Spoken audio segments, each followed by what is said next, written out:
अस्सलामु अलैकुम वरहमतुल्लाहि वबरकातुह। मोहतरम भाइयों, बुजुर्गों और दोस्तों, ये हमारा इस्लाह मुआशरा का 770वां सबक है। मोहतरम बुजुर्गों, ये मोबाइल फ़ोन जिसे मैं और आप इस्तेमाल करते हैं, अगर एक तरह से देखा जाए ये अल्लाह तबारक व तआला की इतनी बड़ी नेमत है। एक ज़माने में अगर अपने को किसी रिश्तेदार को पैसे भेजना होते थे, उसके लिए बैंक जाओ, लाइन लगाओ। अब ज़माना ऐसा आ चुका है, जिस गांव में, जिस देहात में, जिस जगह पर बैंक नहीं है, आप जंगल में हैं, आप ट्रेन में हैं, किसी को आपको फ़ौरन पैसे भेजने का है तो 2 मिनट के अंदर ऐसी ऐसी फैसिलिटीज़, ऐसे ऐसे एप्लीकेशंस, और हर बैंक ने अपना एप्लीकेशन अलग से इसके अंदर डाल दिया हुआ है। रेल का टिकट बुक करना है, आपका जो टिकट आपने निकाला था वो कंफर्म हुआ या नहीं, उसको चेक करना है। अल्हम्दुलिल्लाह हर काम आप अपने मोबाइल से कर सकते हैं। यहाँ तक कि IRCTC की जो वेबसाइट है उसके ऊपर आज इतनी फैसिलिटीज़ आ चुकी है। आप लॉन्ग रूट पर है और आपको पता है कि लंच के टाइम पर आपकी ट्रेन फुलाने स्टेशन पर पहुँचेंगी, तो आप अपना मन चाहा जो खाना है वो भी पहले से बुक करके ऑर्डर दे सकते हैं। तो मेरे मोहतरम दोस्तों, ये मोबाइल फ़ोन जो है ना, ये बहुत बड़ी अल्लाह की नेमत है। पूरा कुरान मजीद इसके अंदर, आप उसका तर्जुमा सुन सकते हैं। आप सफ़र में हैं, उसको आराम से पढ़ सकते हैं। आपको जो फ़िज़िकल कुरान पाक है वो रखने की, उसके अदब एहतराम की, कि भाई वो जिस बैग के अंदर है उस पर किसी ने और बैग रख दिया या किसी ने धक्का दे दिया, वो सब मसाइल अब ख़त्म हो चुके हैं। यहाँ तक कि इसी मोबाइल फ़ोन के अंदर ऐसे ऐसे एप्लीकेशन दीनी किताबों के, अहादीस के आ चुके हैं, सिहाए सित्ता और हिदाया और शरह जामी, कंजुद दकाइक, फतावा, सारी किताबें एक साथ में आपने हदीस डाल दी, वो हदीस आपके सामने आ गई। अल्लाह उन लोगों को जज़ाए खैर अता फ़रमाए जो इस तरीक़े की दीनी खिदमत के अंदर लगे हुए हैं। तो मेरे मोहतरम दोस्तों, फ़ायदा उठाने वाले इस मोबाइल फ़ोन से ऐसे फ़ायदा भी उठा रहे हैं और उम्मत को फ़ायदा पहुंचा भी रहे हैं कि माशाअल्लाह लोग बयानात इसके ज़रिए से सुन रहे हैं। बहुत सारों के ज़िंदगियों में हिदायत आ रही है, बहुत सारों की ज़िंदगियों के अंदर सुधार आ रहा है। माशाअल्लाह बहुत सारी चीज़ें अल्लाह ने इस मोबाइल फ़ोन के ज़रिए से, इसके नए नए एप्लीकेशन के ज़रिए से हमारे लिए आसान कर दिए हुए हैं। जहाँ मेरे मोहतरम बुजुर्गों दोस्तों, मुस्बत लोग, पॉजिटिव लोग मोबाइल फ़ोन का इस्तेमाल पॉजिटिव कामों में के लिए कर रहे हैं, वहीं जो निगेटिव लोग हैं, मोबाइल उनके ज़िंदगियों को बर्बाद कर रहा है। शादियां टूट रही है, तलाक़ हो रही है, लड़ाई झगड़े हो रहे हैं। और मैं आपको उसकी एकदम करंट मिसाल देता हूं, जो अब भी मेरे सामने चंद दिनों पहले जो पेश आई। महाराष्ट्र के एक शहर में एक ख़बर पढ़ने के लिए मिली। एक लड़के की एक जगह पर मंगनी हो गई, शादी की तारीख़ तय हो गई और सब कुछ तय होने के बाद लड़के वालों ने माशाअल्लाह निकाह का पूरा इंतज़ाम किए। लड़की के लिए सोने के ज़ेवरात वग़ैरह सब ख़रीद के लेकर आ गए। शादी के कार्ड छप गए, पूरे बिरादरी ख़ानदान में बढ़ गए। अब बस शादी उस गांव की तरफ निकलने ही वाली थी जो लड़की वालों का गांव था, कि अचानक जो दूल्हा था उसको किसी ने मोबाइल फ़ोन के ऊपर, आजकल एक टिकटॉक कोई ऐप आया है, मैंने तो आज तक उसको देखा नहीं, मैंने सिर्फ उसका नाम सुना हूँ। वो टिकटॉक जो ऐप आया हुआ है, उसके ऊपर दुल्हन जो थी जिसके साथ इसका निकाह होने वाला था, वो एक फहिश गाना गा रही थी और उस गाने के अंदर अपनी आंखें मटका मटका कर, आंखों से ऐसे इधर उधर इशारे कर कर के और उंगलियों से इशारे करके और गर्दन इधर उधर करके वो गाना गा रही थी। दूल्हे मियाँ ने जब वो गाना देखे तो वो बिल्कुल आग बगूला हो गए। उन्होंने कहा, ऐसी नाचने वाली, ऐसी फाहिशा इसने किसी बाज़ार में बैठकर एक आधे कोठे को आबाद करना चाहिए। मेरे घर में आएंगी तो मेरा घर बर्बाद करके छोड़ेंगी। ऐसे को दुल्हन बनाना तो दूर, मैं अपने घर में गोबर से लिपने के वास्ते भी रखना गवारा नहीं करता हूं। ये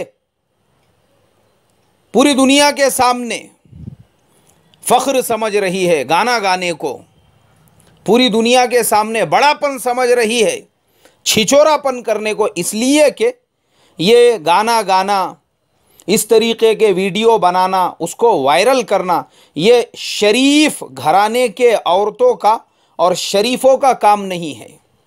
जो फाहिशा होते हैं, जो बाजारू टाइप के लोग होते हैं, जो बाजारू किस्म के घराने होते हैं, उन घरानों की लड़कियां और उन घरानों की औरतें जिनकी कोई इज्जत नहीं होती है, वो ऐसे टिकटॉक के ऊपर अपने वीडियो बनाती है, गाने गाती है, आंखें मटकाती है और उसके बाद उसको सोशल मीडिया पे डाल देती है। दूल्हे मियाँ ने इनकार कर दिया। लड़की वालों को जब इस बात की इत्तला मिली कि लड़के वाले बारात लेकर आ ही नहीं रहे हैं, बल्कि लड़के वालों ने आने से मना कर दिया। अब मेरे मोहतरम दोस्तों, क्योंकि हमारा ज़माना मक्कारी का है, हमारे इस मक्कारी के ज़माने में आजकल क्या हो चुका है कि लड़की वाले, अगर लड़के वालों की कोई गलती नहीं भी रहेंगी, वो बेकसूर भी रहेंगे, तो झूठे केसेस जाकर लिखाएंगे। उन्होंने हुंडे के लिए 5 लाख रुपये मांगे थे, हमने देने से इनकार कर दिया, इसलिए वो बारात लाना नहीं चाहते। इस तरीके का उन्होंने षड्यंत्र रचा, इस तरीके की साजिश की और पुलिस स्टेशन में जाने की उनको धमकी और धौंस देने लगे। इसीलिए मैं हमेशा ये बात कहता हूँ कि ये अखबारात वगैरह में जो इस तरह की खबरें आती है, जैसे कल ही एक और ख़बर मुझे पढ़ने के लिए मिली, एक मुफ्ती साहब, उन्होंने किसी के साथ में निकाह किए थे। अब मियाँ बीवी के बीच में आपस में कोई लड़ाई झगड़ा हो गया, वो औरत बुर्का पहनकर पुलिस स्टेशन पहुंच गई और वहां पहुंचने के बाद उसने ये कहा कि मेरे शोहर ने मुझे अपने माँ बाप के घर से 1 लाख रुपये लाने के लिए कहा है और मैं नहीं ला रही हूं, इसलिए मेरे साथ में मारपीट हो रही है। आज मेरे मोहतरम बुजुर्गों दोस्तों, ये जो हुंडा बड़ी जिसे कहा जाता है 498, मैं समझता हूं मुसलमान समाज के अंदर इतना आम हो चुका है। अल्लाह मुसलमानों को समझ अता फरमाए, मुसलमानों के घरानों की हिफाजत फरमाए। जिन मुसलमानों को कुरान की शरीयत अल्लाह तबारक व तआला ने 1450 साल पहले अता फरमाई थी, वो मुसलमान घराने ज़रा सी बात पर पुलिस स्टेशनों के अंदर मौजूद है। मेरे एक बहुत अजीज़ दोस्त, एक गैर मुस्लिम वकील है, वो यही हमारे यहाँ पे शिवाजी नगर कॉलेज के शिवाजी नगर कोर्ट के अंदर प्रैक्टिस करते हैं। मेरी मुलाकात होते रहती है। एक मर्तबा मेरी मुलाकात हुई, मैं बहुत देर तक उनका इंतज़ार करता रहा, बाहर पार्किंग में अपनी गाड़ी खड़े करके। अरे मैं बोला हमारे वकील साहब अब आएंगे, जब आएंगे। मैं बोला काय साहेब खूप उशीर झाला तुम्हाला? अरे बोले काय बोलायचं आता तुम्हाला सय्यद भाऊ, ते तुमचेच लोक होते, त्यांचेच भांडण होते। उन्होंने मुझसे कहा, बोले अभी क्या बोलने का, मेरे पास ज़्यादातर केसेस तुम लोगों के ही है। मैं बोला भाई क्या हो गया, हमारे लोगों के ऐसे क्या प्रॉब्लम्स है? अरे बोले वो ज़रा से बात के 498 इतने केसेस है। बोले मुझे तो हैरत होती कि जो मुसलमान समाज के अंदर औरत को घर में 4 दीवारी में रहने का हुक्म दिए थे, वो मुसलमान समाज की औरतें ही सबसे ज़्यादा गोदी में बच्चा डाल के यहाँ मौजूद, बोले बुर्का पहनकर। ज़रा सी बात पे शोहरों के ऊपर केसेस किए हुए हैं। पूरा कोर्ट 498 के केसेस से भरा हुआ है। बोले पूरे तुम्हारे लोग। मेरे मोहतरम दोस्तों, इतना अफसोस हुआ मुझे एक गैर मुस्लिम की ज़ुबान से ये जुमला सुनकर।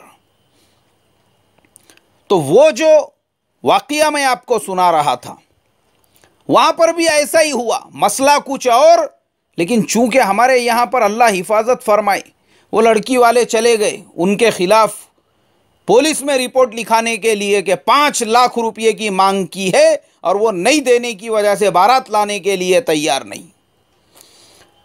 लड़के वाले भी होशियार थे। इससे पहले कि वो उधर पुलिस स्टेशन में जाते, इन्होंने अपने गांव के पुलिस स्टेशन में जाकर उनको वो वीडियो दिखाया। कहा कि देखो तुम लोग ये वीडियो और इसकी हरकतें देखो, इसके लिए बोले हम लोग बारात लेकर नहीं जा रहे हैं, और उन्होंने उनकी बारात को कैंसिल करा दिया। मेरे मोहतरम बुजुर्गों, दोस्तों, ये इबरत है, इबरत हमारे लिए और हमारे समाज के उन लड़कियों के लिए। अफसोस होता है यार, मुझे अफसोस होता है कि हम मुसलमान हैं, हमारे पास में इस्लामी शरीयत है, पर्दे के अहकामात है, उसके बावजूद एक ऐसा मुल्क हमारा हिंदुस्तान, जिस मुल्क के अंदर अल्लाह तबारक व तआला ने दीनी एतबार से अगर देखा जावे तो आज इंटरनेशनल लेवल पर जो बड़ी बड़ी इस्लामी तंजीमें काम कर रही है, उनकी शुरुआत और उनकी बुनियाद इंडिया से पड़ी हुई है। दावत व तबलीग की मेहनत पूरे दुनिया के कोई मुल्क ऐसा महरूम नहीं है, वो हमारे हिंदुस्तान से शुरू हुई। जमात इस्लामी का काम, जिसने पूरे दुनिया में एक इनकलाब पैदा कर दिया, उसकी बुनियाद हिंदुस्तान से पड़ी हुई है। इमाम अहमद रज़ा ख़ान साहब बरेलवी, उनकी पैदाइश हिंदुस्तान के अंदर हुई। उनके अलावा भी आप देखो हमारे मुल्क की तारीख़, आपको बड़े बड़े मुहद्दिस, बड़े बड़े अल्लाह वाले, और उन्हीं लोगों की बरकतें हैं हमारे मुल्क के अंदर इस्लाम जो आज ये सूरत और शक्ल के अंदर जिंदा है। और इन सब के बावजूद जो हमारे मुल्क में ये बेपर्दगी, ये यूरोप की तकलीद, ये उनसे भी 4 कदम आगे बढ़ने का शौक़, और ये हमारी मुसलमान लड़कियां जिनके आजकल की फिल्में देख देख कर दिमाग ख़राब हो चुके हैं, वो अपने लाइफ को एक 3 घंटे की मूवी समझ रही है। उनको उसके बाद का पता ही नहीं है। उनको लग रहा है कि ज़िंदगी भी जैसे 3 घंटे की फिल्म होती है, वैसे हमारी पूरी ज़िंदगी भी ये 3 घंटे वाली फिल्म ही चल रही है। उसी चक्कर के अंदर मुसलमान लड़कियों के दिमाग ख़राब हो चुके हैं, उनको भी और आगे बढ़ने का है। यानी उन्होंने यूरोप और दुनिया के दूसरे मुल्कों के लड़कियों को भी पीछे छोड़ दिया। अफसोस तो इसलिए होता है कि इतना सारा दीनी माहौल होने के बावजूद, जगह जगह पे मस्जिदें होने के बावजूद, जगह जगह पे मदरसे और मकातिब होने के बावजूद, अगर हमारे मुल्क के अंदर ये चीज़ें हो रही है और मुल्क की लड़कियां इस तरीके से इस तरह के काम कर रही है, अफसोस होता है मेरे मोहतरम दोस्तों। मैं आपको बताता हूं प्रैक्टिकल। अरे आप फ्रांस चले जाओ, आप यूके चले जाओ, आप यूरोप के दूसरे मुमालिक में चले जाओ, वहां पे आपको मुसलमान लड़कियों में जो शराफत मिलेंगी, जो पर्दा मिलेगा, आज यूरोप का माहौल ऐसा हो चुका है कि वहां की मुसलमान लड़की चेहरा तो दूर, अपने हाथ भी किसी नामहरम को दिखाना गवारा और बर्दाश्त नहीं करती है। गैरत है उनके अंदर इस्लामी। और ये टिकटॉक पे हमारे हिंदुस्तान की जो लड़कियां वीडियो बना रही है, मुझे समझ में नहीं आ रहा इनकी गैरत कहां पे मर चुकी है। मैं मलेशिया गया, मैंने उसकी कारगुजारी इससे पहले भी सुनाया। हमारे से ज़्यादा एजुकेशन वहां पर, हमारे से बड़ी बड़ी यूनिवर्सिटीज़ वहां पर, हमारे से ज़्यादा पैसा, हमारे से ज़्यादा दौलत, अल्लाह ने हर चीज़ की फरावानी उनको कर दी है। उसके बावजूद मलेशियन लड़कियों के नज़रों में जो शर्म व हया और उनके ज़िंदगियों के अंदर जो मैच्योरिटी जिसे कहेंगे, आप देखेंगे तो आप बोलेंगे कि यार इनके पास सब कुछ होने के बावजूद भी इनके सरों पे स्कार्फ कैसे, इनके बदन पे ढीले ढाले लिबास कैसे, इनके ज़िंदगियों में अल्लाह के नबी की सुन्नतें कैसी, और इन्होंने इस्लाम को अपने मुल्क में ऐसे ज़िंदा रखा हुआ है। मैं अभी एक ट्रेनिंग के सिलसिले में मलेशिया गया था, वहाँ पर हमारी जो बॉस थी वो भी एक लेडीज़ थी। जुमा का दिन, जुमा की नमाज़ पढ़कर मैं ऑफिस के अंदर गया, वो जुमा की नमाज के बाद तक नहीं आई। मैं बोला भाई क्या बात है, बहुत लेट हो गए। बोले जुमा के दिन, जुमा से पहले के जितने मामूलात होते हैं, सूरे कहफ और बाकी सारी सूरतें, और उसके बाद जो नमाज वगैरह है, वो सब मुकम्मल होने के बाद फिर ऑफिस के अंदर काम शुरू होता है। साउथ कोरिया के अंदर मैंने देखा, पूरी आज़ादी है उस मुल्क के अंदर, वो दूसरा अमेरिका, दूसरा इंग्लैंड, मैं तो कहता हूं उनसे भी 4 कदम आगे होगा। लेकिन उसके बावजूद जो शराफत मैंने वहां लोगों की ज़िंदगी में देखी, मैंने अपने दोस्तों से पूछा तो बहुत सारों ने मुझे बताए कि हमारे मुल्क के अंदर हर एक के अपने ज़िंदगी का मकसद सिर्फ और सिर्फ ये होता है कि मैं अपनी ज़िंदगी के अंदर ज़्यादा से ज़्यादा तरक्की कैसे करूं, अपनी एक पोजीशन, अपना एक मकाम कैसे बनाऊं। ये छिछोरापन, ये टिकटॉक, ये फेसबुक, ये व्हाट्सएप, ये सब हमारे मुल्क के अंदर कोई नहीं यूज़ करता। और मैं खुद आपको बताता हूँ, मेरा बहुत बड़ा फ्रेंड सर्कल है साउथ कोरिया में, लेकिन मेरे पूरे फ्रेंड सर्कल में किसी एक का भी फेसबुक के ऊपर अकाउंट नहीं है, व्हाट्सएप कोई इस्तेमाल नहीं करता, कोई सोशल नेटवर्क कुछ भी नहीं। वहाँ पर अगर हमको ऑफिशियली बातचीत भी करना है, वो लोग टेलीग्राम के ऊपर, वो भी लिमिटेड उसका यूज़ करते हैं। और हमारा मुल्क पूरा दीनी माहौल होने के बावजूद, बुर्का लिपटा हुआ होने के बावजूद, अगर यहाँ की लड़कियां ये हरकतें कर रही है और टिकटॉक के ऊपर इस तरीके के वीडियो बना रही है, ये चुल्लू भर पानी में डूबने की बात है मेरे मोहतरम दोस्तों।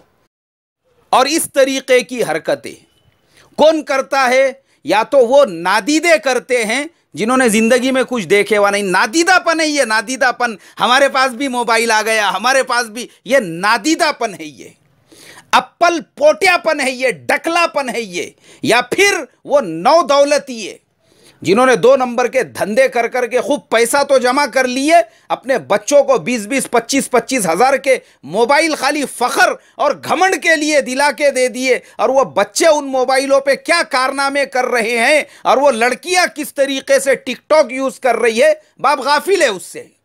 ये नादीदापन है, ये नादीदापन। अल्लाह ताला ये नादीदेपन से, ये डकलेपन से हमारी तुम्हारी हिफाजत फरमाए और ज़रा मैच्योरिटी पैदा फरमाए। जो मैच्योरिटी मलेशिया, साउथ कोरिया और यूरोप की वो मुसलमान लड़कियां जिन्होंने अपने इस्मत, अपने इफ़्फ़त की हिफाजतें की हुई है, वो हमारे मुल्क के लड़कियों में भी पैदा फरमाए और उम्मत मुस्लिमा के बेटियों की हिफाजत फरमाए। अस्सलामु अलैकुम व रहमतुल्लाहि व बरकातुहू।